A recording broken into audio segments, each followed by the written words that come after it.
श्रीमते रामानुजाय नमः। श्रीमत्यै रङ्गनायक्यै नमः। ओं श्री रङ्गनाथाय नमः। आण्डाळ् दिव्य तिरुवडिगळे शरणम्। పవిత్రమైన తిరుప్పావై వ్రతంలో ధనుర్మాస వ్రతంలో 11వ రోజున గోదాదేవి అమ్మవారు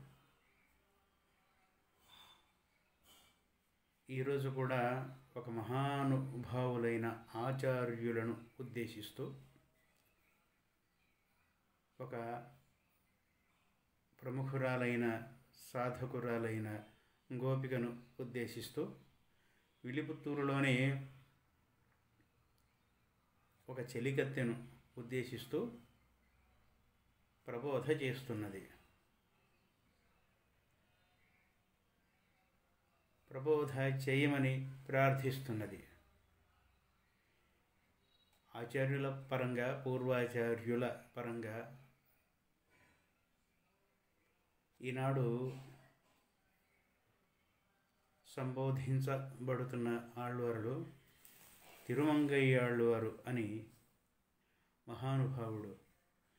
ఆయనకే పరకాలుడు అని పేరు. మ్లేచ్ఛ కులంలో జన్మించిన మహానుభావుడు ఆయన.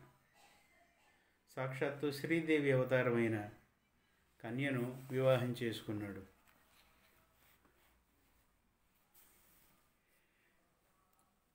కుముదవల్లి అని పేరున్న కన్య ఆమె శ్రీదేవి అవతారం అని సంప్రదాయం చెప్తుంది. ఆయనను అంతరార్థంగా ఆయనను సూచిస్తూ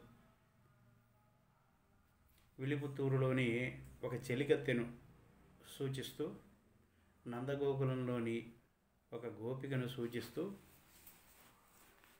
ఒక అద్భుతమైన పోలికతో నిగూఢమైన కుండలినీ యోగ మార్గానికి సూచికగా ఈ పాశురంలో పరమాత్ముని ప్రస్తుతించింది. తిరుప్పావైలోని ప్రతీకలు సరే, కొన్ని పోలికలు. ప్రతీక అంటే ఒక విషయాన్ని చెప్పడానికి సూచకంగా ఒకటి ఉదహరించడం. పోలిక అంటే రెండు వస్తువుల మధ్య పోల్చి చెప్పటం. ఇటు ఉపమానాలతో, ప్రతీకలతో, దివ్యమైన పశు పక్షియాదుల ప్రకృతి, నదీ నదముల వర్ణనలతో, ఉపనిషత్తు రహస్యములతో, ఆత్మతత్వ జ్ఞాన రహస్యములతో, శ్రీమన్నారాయణమూర్తి యొక్క వివిధ అవతారముల రహస్యములతో, ఇన్ని విశేషాలతో ప్రసాదించిన ఆధ్యాత్మిక బృహత్ గ్రంథము, ఉత్గ్రంథము తిరుప్పావై. கத்துக்கரவை கணங்கள் பலகருந்து செத்தாறு திரளியச் சென்று செருச்செய்யும் குத்தம் ஒன்று இல்லாத கோவலர்தம் பொற்கொடியே புத்தரவல்குல் புனமையிலே போதராய் சுத்தத்து தோழிமாரெல்லாரும் வந்து நின் முத்தம் புகுந்து முகில் வண்ணன் பேர்பாட சித்தாதே பேசாதே செல்வப் பெண்டாட்டி நீ எத்துக்குறங்கும் பொருளேலோரெம்பாவாய். கத்துக்கரவை కణంగళ్. కత్తుక్కరవై అంటే లేగ దూడలు, చిన్ని చిన్ని దూడలు కలిగిన ఆవుల యొక్క కణంగల్, పల్ కణంగల్, పల్ పలు అని తెలుగులో అనుకుంటాం. అది పల కణంగల్, పలుమందలను అంటే లేగదూడలు, చిన్న చిన్న దూడలు కలిగిన ఆవులను అనేక మందలుగా కలిగిన వారై కరందు పాలు పితికేవాళ్ళై శత్తార్ శత్రువుల యొక్క తిరల్ అళియ, శత్తార్ తిరల్ అళియ, శత్తార్ శత్రువుల యొక్క తిరల్ బలము అళియ నశించేట్లుగా సెన్రు చెరుచెయ్యం దండెత్తి యుద్ధం చేసేవాళ్ళు. కుత్తం ఒన్రు ఇల్లాద, ఒన్రు ఒకటి, ఏదైనా కానీ ఏ ఒక్కటి, కుత్తం అంటే దోషము, ఇల్లాద ఏ ఒక్క దోషము లేని వాళ్ళైనా, కోవలర్ దమ్ గోపాలురు, కోవాలర్ కోవలర్దం పొర్కొడియే, కోవలర్దం గోపాల వంశమున యాదవుల వంశమున పొర్కొడియే అంటే బంగారు తీగే, బంగారు తీగలాగా ఉన్నదాన. పుత్తు అరవు అల్గుల్, పుత్తరవల్గుల్, పుత్తు తెలుగులో మనం పుట్ట అన్నదాన్ని తమిళంలో పుత్తు అంటున్నారు. పుత్తు అరవు, అరవు అంటే సర్పము, పాము. పుత్తరవు పుట్టలో ఉన్న పామును పోలిన, అల్గుల్ పెరుగుదల భాగము, నితంబ భాగము కలిగినది. పుత్తరవల్గుల్ పుట్టలో ఉన్న సర్పము వంటి పిరుదుల భాగం, జఘన భాగము కలిగినది. సెల్వపెండ అట్టే సంపన్నురాలవైన తల్లి, పోదరాయ్ పోదాం రావమ్మ. శుత్తమెల్లారం, శుత్తం చుట్టం, శుత్తం అయింది తమిళంలో. శుత్తం ఎల్లారం చుట్టాలందరూ, బంధువులందరూ, తోడిమారు తోటివాళ్ళు, తోడివాళ్ళు తోటివాళ్ళు, తోడిమారు ఎల్లారం తోటివాళ్ళందరూ, చెలిగత్తెలందరూ వందు వచ్చి, నిన్ మొత్తం పుగుందు, నిన్ నీ యొక్క మొత్తం, తెలుగులో మొత్తల్లో, నీ మొత్తల్లో, నీ గడప ముందు అనేదాన్ని, మొత్తల్లో అనేదాన్ని మొత్తం అని తమిళంలో, నిన్ మొత్తం పుగుందు నీ మొత్తల్లోకి ప్రవేశించి, ముగిల్వಣ್ಣన్ మొయిలు,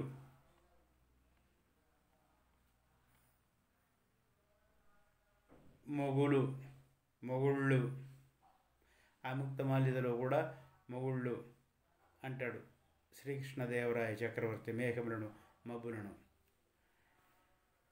ముగుల్వಣ್ಣన్ పేర్పడ మేఘవర్ణుడైన శ్రీకృష్ణుని యొక్క నామములను సంకీర్తించి కీర్తన చేస్తుండగా, నీ సిత్తాదే నీవు సిత్తాదే కదలకుండా, పేశాదే చెప్పకుండా, పలకకుండా, ఏమీ మాట్లాడకుండా, ఎత్తుక్కు ఎందుకు, ఏ ఉద్దేశంతో, ఏం ప్రయోజనాన్ని ఆశించి, ఉరంగుం నిద్రిస్తున్నావు. దీని అర్థం ఏమిటి? పొరుళ్ ఏల్ ఓర్ ఎంబావాయ్, పొరుళేల్ ఓర్ ఎంబావాయ్. ఎన్నో లేగదూడలు కలిగినవి, దూడలలాగా ఉన్నవి, ఇలా వేల సంఖ్యలో దూడలు కలిగిన ఆవులను వేల సంఖ్యలో కలిగిన వాళ్ళు, ఇన్నింటిని కూడా వదలకుండా సంపూర్ణంగా పాలు పితుకగలిగిన వాళ్ళు, శత్రువులను ఎదిరించి వారు ఓడిపోయేదాకా, శత్రువులను ఓడించేదాకా వెనుకంజ వేయకుండా ఎదిరించి పోరాడగలిగిన బలము, శౌర్యము ఉన్నవాళ్ళు, ఏ విధమైన దోషము లేని వాళ్ళైనా గోపాలకుల వంశంలో ఉద్భవించిన ఓ మెరుపు తీగ వంటి సుందరీమణి, ఓ బంగారు తీగ, పుట్టలోని పాములాగా ఉన్న నితంబ ప్రదేశము గలదాన, పుట్టలోని పాము పడగవలె ఉన్న, పుట్టలోని పాము పడగవలె దివ్యంగా అందంగా ఉన్న పెరుదుల భాగము నితంబ భాగము కలిగినదాన అడవిలోని నెమలివలే పునమయిలే పోదరాయ్ పుత్తరవల్గుల్ పునమయిలే. అడవి నెమలి, అడవిలో ఉన్న నెమలిలాగా వయ్యారంగా వన్యచిన్నలు కలిగినదాన చుట్టాలు బంధువులు అంటే మనవాళ్ళు చెలికత్తెలు అందరూ వచ్చారు. అందరము నీ మొత్తంలో చేరి ఆ మొగిలివಣ್ಣన్ మేఘవర్ణుడైన శ్రీకృష్ణ పరమాత్ముని వర్ణించి కీర్తిస్తున్నాను. అయినా ఈ ధ్వనులకు కూడా నీకు మెలకువ రావడం లేదా, మెలకువ రాలేదా? ఉలుకు పలుకు లేకుండా, ఏం మాట్లాడకుండా, ఏం చెప్పకుండా ఉన్నావేమి?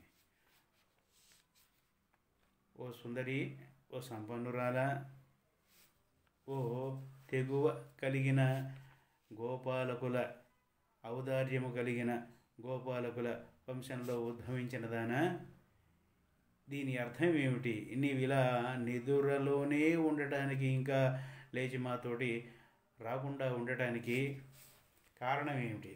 దీని అర్థం ఏమిటి అని లోపల ఉన్న వీరి బృందంతో కలిసి మార్గశిర స్నానానికి రాకుండా ఉన్న ఒక చెలికత్తెను, ఒక గోపికను, ఒక పూర్వాచార్యుడు, ఇంతకుముందు చెప్పినట్లుగా పరకాలురు అనే పేరున్న తిరుమంగయ్యాళ్వారు, పరకాలురు అనేవారు, తిరుమంగయ్యాళ్వారు అనేవారు ప్రతిరోజు భాగవతులకు, ప్రతిరోజు వదలకుండా భాగవతులకు కైంకర్యం చేసి కానీ భోజనం చేయని వ్రతం ఉన్నవాడు. ఆ వ్రతము ఆయన ప్రేమించి పెళ్ళాడిన కుముదవల్లి అనే మహానుభావురాలిది. ఆవిడ తల్లిదండ్రులకు అయోనిజగా లభించింది. తల్లిదండ్రుల శారీరకమైన కలయికతో జన్మించినది కాదు, అయోనిజ ఆవిడ. ఆమె పరమాత్మని భక్తురాలు.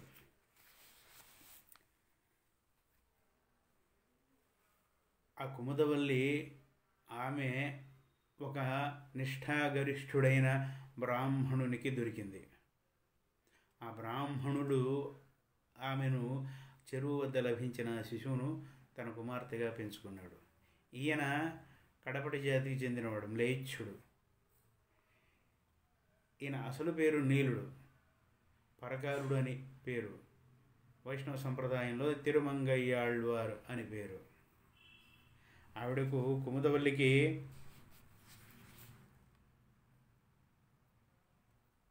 సమాశ్రయణ అర్హత లభించింది. సమాశ్రయణం చేసి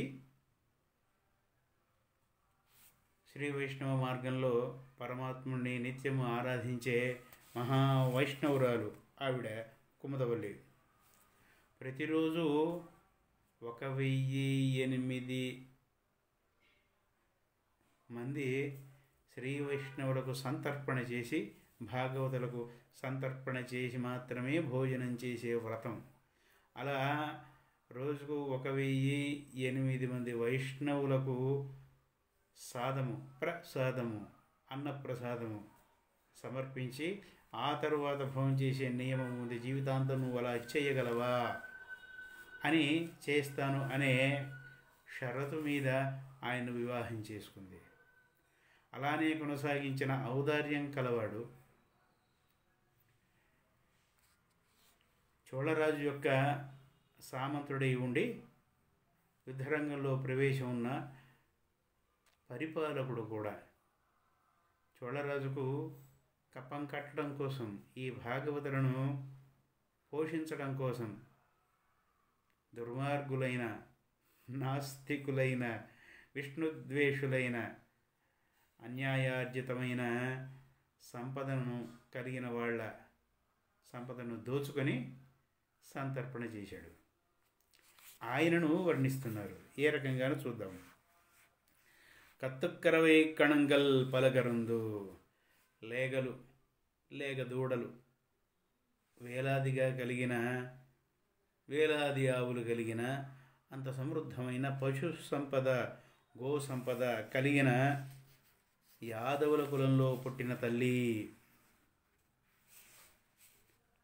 గకారానికి ఎన్నో అర్థాలు. వేదము అని, గోవులు అని, సూర్యకాంతి అని, ఋక్కులు, ఉపనిషత్తులు అని. గోవులను కాచేవాడు, గోవులను పరిరక్షించేవాడు గోపాలుడు. అంటే గకారానికి గోవులు అన్నదానికి ఉపనిషత్తులు, గోవులు అన్నదానికి సూర్యకిరణాలు, గోవులు అన్నదానికి వేదములు అని కూడా అర్థం కనుక వేదములను రక్షించేవాడు గోపాలుడు అంటే అది ప్రతీక. గోపాలురు ఈ గోపాలుర వంశంలో జన్మించిన లేగ దూడ లాంటి తల్లి అని ఒక అంతరార్థం. అంటే సాధనా ప్రపంచంలో పరమాత్ముని మార్గంలో ఉత్తీర్ణులైన ఆరితేరిన మహానుభావులైన వైష్ణవుల కులంలో జన్మించిన మరి యొక్క గొప్ప సాధకురాలా అంత అర్థం. గోవులు వేదములైతే గోవుల దూడలు వేదాంగములు, ఉపాంగములు. శిక్ష, వ్యాకరణము, కల్పము, జ్యోతిషము, ఛందస్సు, నిరుక్తము అని వేదము యొక్క అంగములు. గోవులు వేదములకు ప్రతీకలైతే గోవు దూడలు ఉపనిషత్తులకు, వేదముల అంగములకు, వేదాంగములకు ప్రతీకలు. అటువంటి దూడలను, గోవులను వందలు వేల సంఖ్యలో కలిగిన గోపాలకుల కులంలో శ్రీ వైష్ణవ మార్గానువర్తులైన మహానుభావుల కులంలో జన్మించిన తల్లి. ఈ వందలాది వేలాది గోవులకు కూడా వెనుకాడకుండా పాలు పితకగలిగిన వాళ్ళు. గోవులను పాలు పితకటం అంటే గోవుల సారాన్ని, అంటే వేద సారాన్ని, ఉపనిషత్తుల సారాన్ని గ్రహించగలిగిన ఆధ్యాత్మిక బల సంపన్నులు. శారీరకంగా శత్రువులను ఎదిరించి మడమ తిప్పక యుద్ధరంగంలో శత్రువులను ఓడించేంతవరకు తెగించి ఎదిరించి పరాక్రమించి పోరాడేవాళ్ళు. శత్రువులు, యుద్ధరంగంలో శత్రువులు అన్నీ చెప్పడానికి వీల్లేనటువంటి, సాధ్యం కానటువంటి దివ్యమైన, ఉత్కృష్టమైన అనేకములైన ప్రతీకలు. పరమాత్మలు, పరమహంసలు, పక్షులతో పోల్చబడిన జ్ఞానులకు జ్ఞానము ఒక రెక్క, ఆచరణము మరి ఒక రెక్క. ఈ రెండు రెక్కలతో పక్షి కులానికి చెందిన, గరుత్మంతుడి కులానికి చెందిన పక్షులు భారద్వాజ పక్షులు అని మొదటి పాశురములలో సూచించింది. ఇక్కడ ఈ గోవులను కాచే గోపాలురు ప్రతీక ఏంటో తెలుసుకున్నాం. గోవులు, లేగదూడలు, వేదాలు, వేదాంగములు, వాటిని పరిరక్షించేవాళ్ళు, వాటిని వేలాది సంఖ్యలో ఉన్న ఆ గోవులను పితికేవాళ్ళు, పితకగలిగిన బలం ఉన్నవాళ్ళు. గోవులను పితకడానికి బలం ఏంటి అంటే ఒక గోవును పాలు తీయటం కూడా మామూలు పని కాదు. ఎంత ఒడుపు, ఎంత లాఘవము, చేతులలో మణికట్టులో ఎంతటి బలము ఉంటే తప్ప పాలు తీయటానికి, ఆ సిరల నుండి పాలను బయటికి లాగటానికి వీలు కాదు. చాలా బలం ఉండాలి. గోవులు వేదములు, గోవు దూడలు వేదాంగములు కనుక వాటి నుండి సారం పిండటానికి జ్ఞాన బలం ఉండాలి. జ్ఞానం ఉంటే సరిపోదు, ఆచరణ కూడా ఉండాలి. ఆ ఆచరణ యుద్ధరంగంలో శత్రువులను ఓడించేంతవరకు, వారు ఓడిపోయేంతవరకు తెగించి పోరాడే బలం కలిగిన వాళ్ళు అని చెప్తున్నది. తెగించి వారు ఓడిపోయేంత వరకు యుద్ధం చేయటం అదేమిటి, అదేం విచిత్రం అంటే యుద్ధరంగంలో శారీరకమైన బలం చూపించి చెత్తార్ తిరల్ అళియ చెన్రు செத்தாறு திரளழியச் சென்று செருச்செய்யும் கத்துக்கரவை கணங்கள் பல கறந்து செத்தாறு తిరలழிయச் చెండ్రు చెరుచెయ్యం చెత్తారు శత్రువుల యొక్క తిరల్ బలము నశించేదాకా. ఈ శత్రువులు 6 భయంకరుడైన శత్రువులు.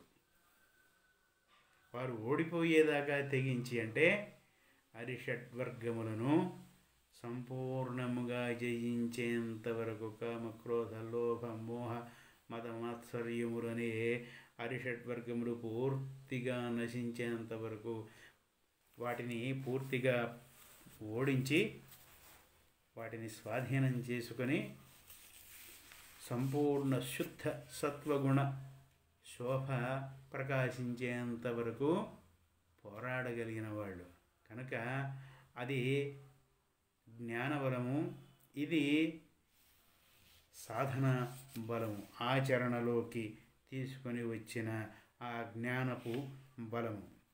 ఈ 2 బలములు కలిగిన గోపాల వంశము, గోవులను పరిపాలించేవారి వంశము, పశుపాలకుడైన, పశువులంటే ఇంద్రియములు కనుక ఇంద్రియములకు హృషీకములకు అధిపతి అయిన, హృషీకములంటే ఇంద్రియములు, ఇంద్రియములకు పశవ ఇంద్రియములు, పశువులకు అధిపతి అయిన పశుపాలుడైన శ్రీ మహావిష్ణువైన శ్రీకృష్ణ పరమాత్ముని గోపాల వంశంలో జన్మించిన అందమైన నాజూకైన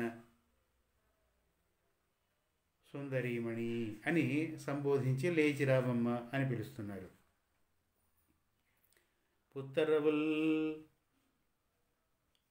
పుత్తరవల్గుల్ పునమైలే పొదరాయ్. పుత్తు అరవు, అల్గుల్. పుత్తు అంటే పుట్ట, అరవు అంటే సర్పము, అల్గుల్ నితంబం.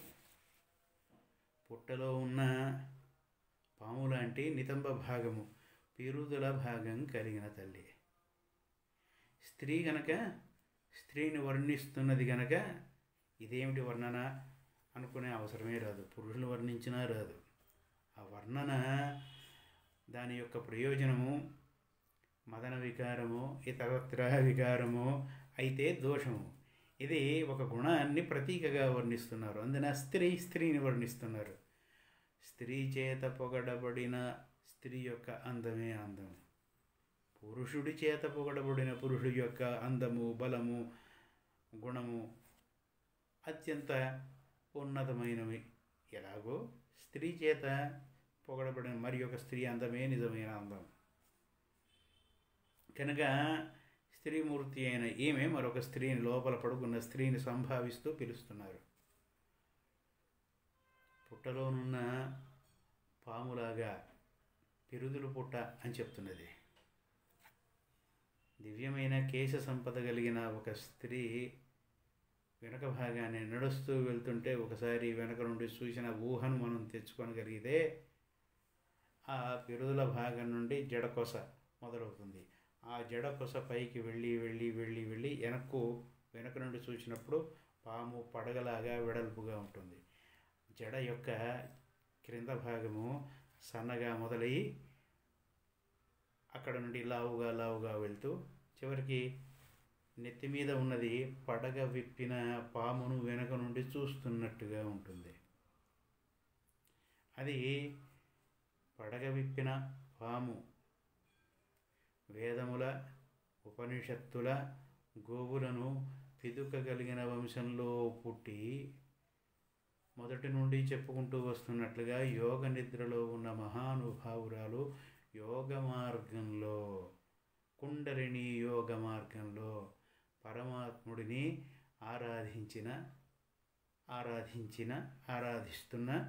ఆరాధించే ఒక గొప్ప సాధకురాలు.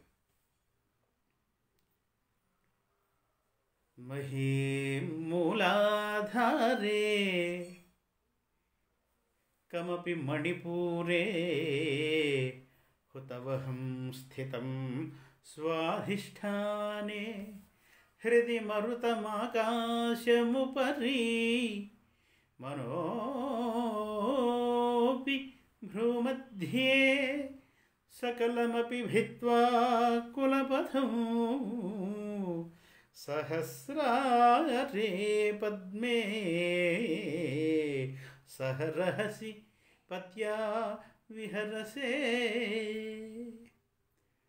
ఆ బిరుదుల భాగము వెన్నుముకకు చిట్ట చివరి అడుగున ఉన్న చివరి భాగము మూలాధార చక్రము. అది భూతత్వానికి ప్రతీక. మహీం మూలాధారే కమపి మణిపూరే కమపి మణిపూరే హుతవహం స్థితం స్వాధిష్టానే. ఆ మూలాధారం నుండి కొద్దిగా పైకి వచ్చిన తర్వాత స్వాధిష్టాన చక్రం, కొద్దిగా ఇంకా పైకి వచ్చిన తర్వాత కమపి మణిపూరే మణిపూర చక్రం జలతత్వం కలిగింది. స్వాధిష్టానము అగ్నితత్వం కలిగింది. మహీం మూలాధారే కమపి మణిపూరే హుతవహం స్థితం స్వాధిష్టానే. ఇంకా పైకి వచ్చిన తర్వాత హృది మరుతం అనాహత చక్రం. హృదయ స్థానంలో ఉన్నది వాయుతత్వం. హృది మరుతం ఆకాశముపరి. ఇంకా పైకి వచ్చిన తర్వాత కంఠస్థానంలో ఆకాశతత్వమైన విశుద్ధ చక్రం. హృది మరుతం ఆకాశముపరి. మనోపి భ్రూమధ్యే భ్రూమధ్యన ఉన్న రెండు కనుబొమ్మల మధ్య ఉన్న ఆజ్ఞా చక్రము మనోతత్వానికి మనస్సుకు ప్రతీక. మహీం మూలాధారే మూలాధారము ప్రారంభమైంది. వెన్నెముక చిట్ట చివరి స్థానం అడుగున అట్టడుగు బిందువు నుండి ప్రారంభమయ్యేది. అది మహీతత్వంతో ఉన్న మూలాధార చక్రం. హుతవహం స్థితం స్వాధిష్టానే. తర్వాత పొత్తి కడుపు భాగము అగ్నితత్వమైన స్వాధిష్టాన చక్రానికి. కనుక ఈ పొత్తి కడుపులో తాలూకు ఇబ్బందులను, మూలాధారపు ఇబ్బందులను ఈ తత్వంతో ఉన్న అమ్మ, ఈ తత్వంతో ఉన్న చక్రమును భేదించుకొని పైకి వెళుతున్న కుండలిని శక్తికి ప్రతీక అయిన జగజ్జనని అని భావించడం వలన యోగ మార్గంలో ఆయా స్థానాలలో ఉన్న వ్యాధులు నివారింపబడతాయి. అది ఒక ప్రయోజనం, అది ఒక రహస్యము. మహీం మూలాధారే హుతవహం స్థితం స్వాధిష్టానే కమపి మణిపూరే. ఆ తర్వాత బొడ్డు ప్రాంతంలో పైకి వచ్చిన తర్వాత జలతత్వం కలిగిన మణిపూర చక్రం. హృది మరుతం హృదయస్థానంలో అనాహత చక్రం. వాయుతత్వానికి ప్రతీక అయిన అనాహతంగా అనాహత ధ్వనితో గుండె కొట్టుకునే చప్పుడుతో నిరంతరము ఆ వాయువు ప్రాణవాయువు సంచరించే కేంద్రము హృది మరుతం అనాహత చక్రం. ఆకాశముపరి హం ఆకాశ తత్వాయై నమః పుష్పం పరికల్పయామి. లమిత్యాది పంచపూజలని అమ్మవారి సాధనా మార్గంలో, అయ్యవారి సాధనా మార్గంలో కూడా విశుద్ధ చక్రము ఆకాశతత్వం కలిగినది. ఇది ధ్వనికి ప్రతీక. ఆకాశం ధ్వనికి పుట్టుక స్థానం ఉన్నట్లుగా శబ్ద తత్వం కలిగిన దానిగా ఆకాశం తెలియబడుతుంది. కనుక ఇక్కడ కంఠస్థానంలో ఆకాశతత్వంతో విశుద్ధ చక్రం ఉంటుంది. కనుక అక్కడి నుండే వచ్చే పలుకులు ధ్వనికి సంకేతమైన ధ్వని రూపకములైన పలుకులు ఈ విశుద్ధ చక్రం నుంచే వస్తాయి. ఆ విశుద్ధ చక్రము ఆకాశతత్వము. దానిని మంచి పుష్పములతో హకార స్వరూపిణి అయిన అమ్మవారిని పూజించడం వలన ఈ విశుద్ధి చక్రం నుండి చక్కటి పలుకులు వస్తాయి, చక్కటి కంఠ ధ్వని అబ్బుతుంది. మనోపి భ్రూమధ్యే భ్రూమధ్యంలో ఉన్న మనోమయమైన మనస్సుకు సంకేతమైన ఆజ్ఞా చక్రము, దానిని భావించి సాధించడం వలన నిర్మలమైన మనస్సు కలుగుతుంది. చక్కని సంకల్పం, దృఢమైన సంకల్పం సంకల్పించే శక్తి వస్తుంది. హృది మరుతం ఆకాశముపరి మనోపిభ్రూ మధ్యే, వీటన్నింటినీ భేదించుకొని సకలమపి భిత్వా కులపథం సహస్రారే పద్మే, ఆ చివరికి వెళ్ళి మాడులో కపాలము యందు బ్రహ్మరంధ్ర స్థానంలో సహస్రదళముల పద్మం ఉంటుంది, అది సహస్రారం.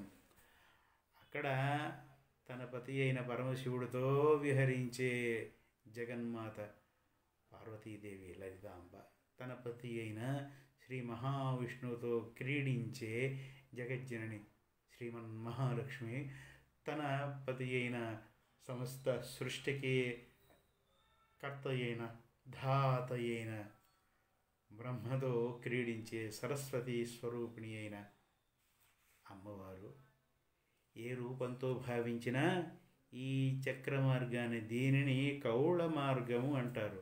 ఆ కౌళ మార్గాన్ని పిరుదల మధ్య నుండి వెలువడిన నల్లని ఆ జడను పైభాగంలో విచ్చుకున్న పడగలాగా భావించి చెప్పటం ప్రతీకాత్మకంగా సాహిత్య ప్రపంచంలో మెటాఫిజికల్ పోయిటరీ అని చెప్పుకున్నాం. రకరకాల విచిత్రమైన వస్తువులతో పోల్చటం సాహిత్యపరంగా ఒకటి, ఆ పోలిక అయితే సాధనాపరంగా ఈ కుండలిని యోగ మార్గంలో ఆరితేరిన సాధకురాలైన భక్తురాలిని, సాధకురాలిని, జ్ఞానిని సూచిస్తూ ఈ పదాన్ని చేర్చింది. పుత్తరవల్గుల్ పునమైలే పోదరాయి, పునమైలే అంటే వనమయూరము, పునమైలే వనమయూరము, అడవిలో స్వేచ్ఛగా పురివిప్పి తిరిగే నెమలి. అలా వన్నెలు కలిగిన తల్లి, ఇలా దివ్యమైన కేశ సౌందర్యము కలిగిన తల్లి. విచ్చుకున్న పడగ అనటం ద్వారా విచ్చుకున్న సహస్ర దళముల పద్మాన్ని పడగ, సర్పము, ఫణము అనగా కుండలిని మార్గం. ఈ కుండలిని శక్తి మహీమూలాధారే కమపి మణిపూరే హుతవహం స్థితం స్వాధిష్టానే హృది మరుతమాకాశముపరి మనోపిభ్రూ మధ్యే సకలమపి భిత్వా కులపథం సహస్రారే పద్మే సహరహసి పత్యా విహర్షే. ఈ కుండలిని శక్తి సార్ధత్రివలయ 3.5 చుట్లు చుట్టుకున్న సర్పం ఆకారంలో ఉంటుంది. కుండలిని శక్తి యోగ మార్గంలో, సాధనా మార్గంలో, కుండలిని మార్గంలో పరమాత్మ తత్వాన్ని, తమకిష్టమైన పరమాత్మ తత్వాన్ని ఉపాసించే యోగులు ఆరాధించే మార్గం ఇది. 3.5 చుట్లు చుట్టుకొని తన తోకను తన నోటితో కరిచి పట్టుకున్న దివ్యమైన సర్పం రూపంలో ఆ కుండలిని శక్తి ఉంటుంది అని. కుండలిని జాగృతం చేయటం అంటే ఈ వెన్నెముక చివరగా ఉన్న ఆ శక్తిని పైకి పైకి పైకి ఆ విద్యుత్ కాంతి అనుభవించిన వాళ్లకు, ఆ సాధనలో ఉన్న వాళ్లకు ఇది చాలా ప్రమాదకరమైన సాధనా మార్గం. యోగ మార్గంలో కుండలిని మార్గం, కౌళ మార్గం. అనుభవజ్ఞులైన గురువులు ప్రక్కన ఉండి వారి స్పర్శతోటి జాగరూకత చేస్తూ ఉంటే జాగ్రత్తగా సాధన చేయవలసిన మార్గం. ఆ మార్గంలో ఈ విద్యుచ్ఛక్తి వంటి ఆ శక్తి పైకి ప్రసరిస్తున్నప్పుడు మూలాధారైక నిలయ బ్రహ్మ గ్రంథి విభేదిని మణిపూరాంతరుదిత విష్ణుగ్రంథి విభేదిని, ఇలా ఆజ్ఞాచక్రాంతరాళస్థ రుద్రగ్రంథి విభేదిని సహస్రారాంబుజారూఢ సుధాసారాభివర్షిణి తటిల్లతా సమరుచి షట్చక్రోపరి సంస్థిత మహాశక్తి కుండలిని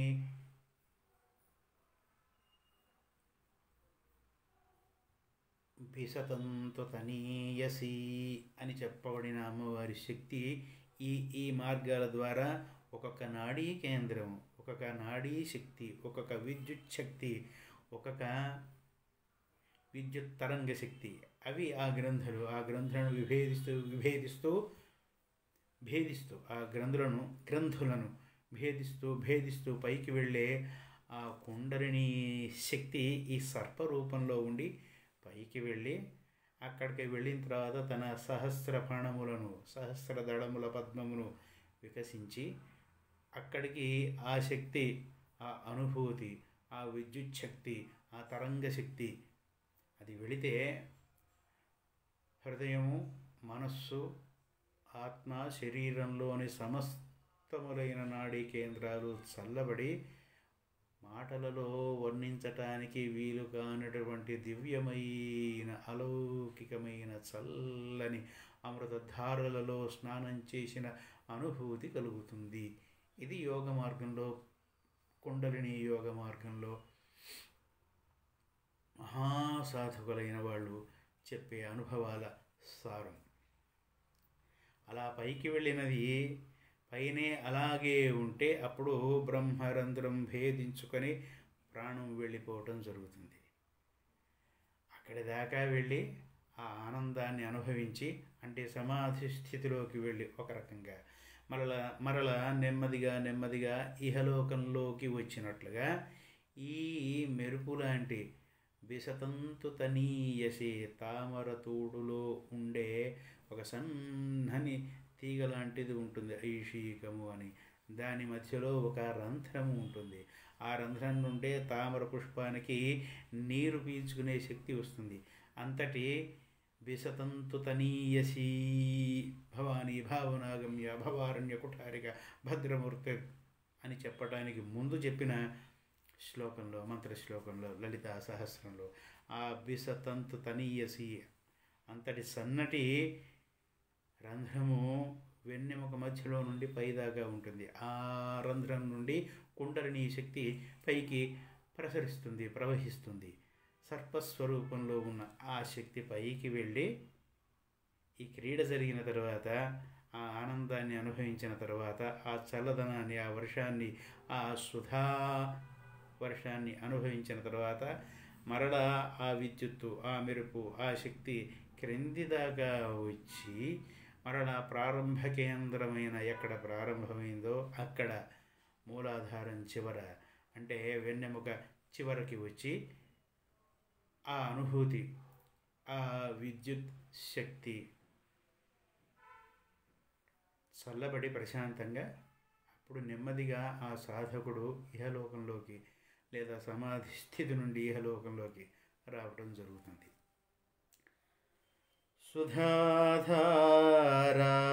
సుధాధారాసారైః చరణయుగళాంతర్విగళితైః ప్రపంచం సిల్చంతి పునరపి రసాంనాయమహసః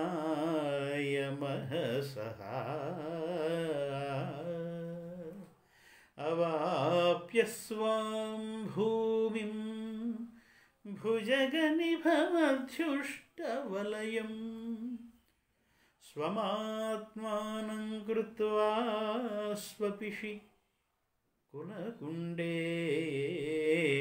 కుహరిణే.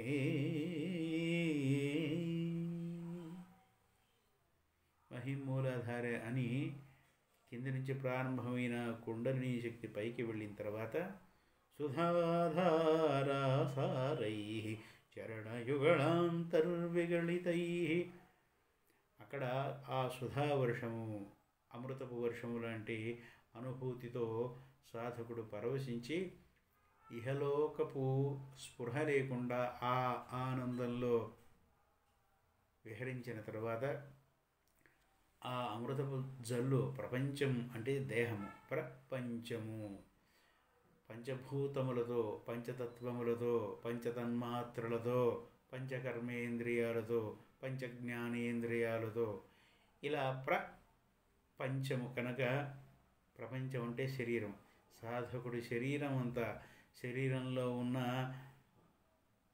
1008 నాడీ కేంద్రాలు 108 మరీ ముఖ్యమైన నాడీ కేంద్రాలు, ఇవన్నీ కూడా శరీరం అంతా ఆ ఆనందంలో తడిసిపోయిన తరువాత ఆ శక్తి మరలా క్రిందికి వచ్చి చరణయుగళాంతర్వి ప్రపంచం సించంతి పునరపి రసాంనాయ మహస అవాప్య స్వాం భూమి, మరలా భూమికి పృథ్వీతత్వమైన మూలాధార చక్రస్థానానికి వచ్చి భుజగనిభం అధ్యుష్టవలయం, సర్పంలాగా పడగ విప్పి ఆడిన సర్పం మరలా పడగను దించి చుట్టలు చుట్టుకొని విశ్రాంతి తీసుకున్నట్లుగా ఆ కుండలిని శక్తి మరలా క్రిందికి వచ్చి మూలాధారంలో ఎక్కడ ప్రారంభమైందో అక్కడికి మరలా తిరిగి వచ్చి సార్ధ త్రివలయము 3.5 చుట్టు చుట్టుకొని పడుకుంటుంది. ఆ కుండలిని శక్తి మార్గాన్ని పిరుదుల మీద ఆడుతున్న జడ అంటలే, పిరుదుల మధ్య నుండి పుట్టలో నుండి వెలువడుతున్న అనటం ద్వారా పుట్ట క్రింది భాగము, పుట్ట మట్టితో చేసిన కోట, పుట్ట మట్టి సంబంధమైన మూలాధార స్థానం నుండి బయలుదేరి పైకి వెళ్ళి పడగ విప్పిన సర్పం అనటం ద్వారా సర్పస్వరూపంలో ఉన్న కుండలిని శక్తి క్రింది నుండి పైకి ప్రసరించిన తర్వాత ఫణములు విప్పి ఆ యోగ మార్గంలో అమ్మవారి అనుభూతిని లేదా తన ఇష్టదైవమైన అయ్యవారి అనుభూతిని సాధకుడు అనుభవించిన రహస్యాన్ని ఇక్కడ సంకేతంగా చెప్పింది. ఇంతటి ప్రతీకాత్మకమైన ఈ పోలికలతో చెప్పబడినవి ఎక్కడా లేవు. ఇంతటి పోలికలతో ఇప్పుడు చెప్పుకున్న ఈ శ్లోకాలలో జగద్గురు ఆదిశంకరుల గారు, ఆముక్తమాల్యదలో శ్రీకృష్ణదేవరాయ చక్రవర్తి ఒకరు మాత్రమే ఇంతటి కల్పనలు చేయగలిగారు. పునమయిలే పోదరాయి, పురువిప్పిన వనమయూరంలాగా వనంలో స్వేచ్ఛగా ఆడే నెమలిలాగా పునమయిలే పోదరాయి, సుత్తత్తు తోళిమారెల్లారం వందు, చుట్టాలు, చెలికత్తెలు, స్నేహితులు, బంధువులు, ఆత్మబంధువులు, జ్ఞాన సంబంధులు, యోగ సంబంధులు అందరూ వచ్చారు. చెలికత్తెలు, స్నేహితులు అందరూ వచ్చారు. మన వ్రతంలో భాగస్వాములైన వాళ్ళందరూ వచ్చారు. అందరము నీ మొత్తంలో ఉన్నాము, నీ కోసం వేచి చూస్తున్నాం. సిత్తాదే పేశాదే సెల్వపెండాట్టి, మాటైనా మాట్లాడవా, పలకైనా పలకవా, కదలకుండా మెదలకుండా పలకకుండా ఉలుకు పలుకు లేకుండా ఇలా పడుకొని ఉండటంలో ఏమిటి నీ అంతరార్థము?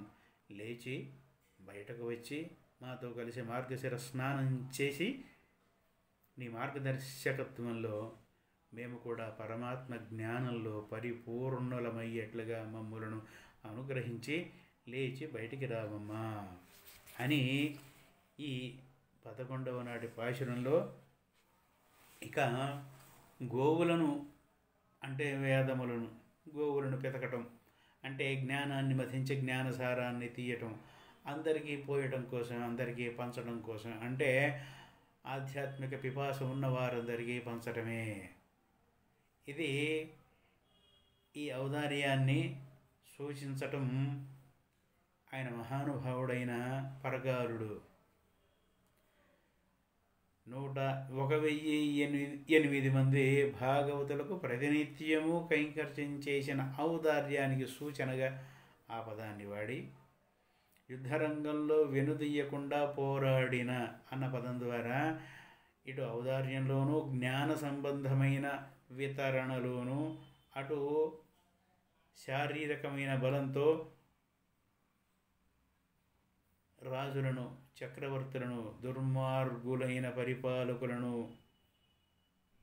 స్వార్థంతో ధనాన్ని తమ వద్దనే పెట్టుకున్న స్వార్థపరులను వారిని ఎదిరించి, ఓడించి, దోచుకొని ఆ ధనాన్ని కైంకర్యానికి వినియోగించిన పరకాలుని సూచిస్తూ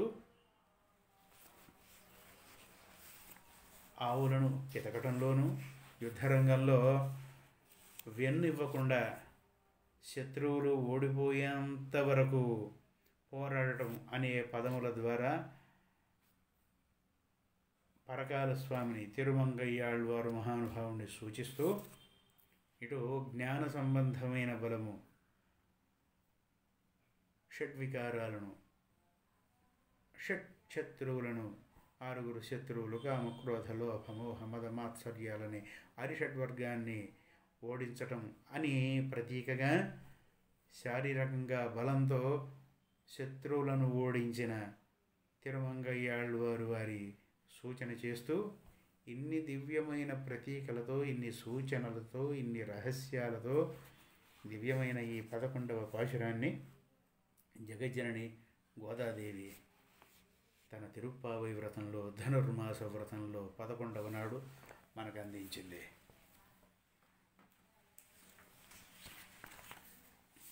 దూడలు గల గోవుల వెనుకాడక వేలను పిదికెడి ఘనులును, రణమున్ వీడక రిపులను గెలిచెడి వేడుక గల యదుకులమున వెలసిన వెలదే. పుటలవలె పిరుదులమర చుట్టలుగొను సర్పమయన సుందరవేణిన్, నట్టడివిన పురి విప్పిన నట్టువ నెమలివి నటనల నడకల సొబగుల్,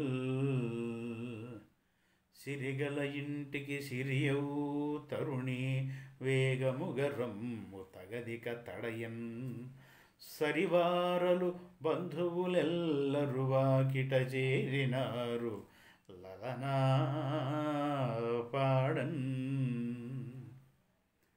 అభినవ జలధర శ్యాముని శుభనామములెలమి పాడుచుండగ వినకన్, నభములకెగసెడినాదము ఇభగమన కదలమికగు నిందే వ్యవధల్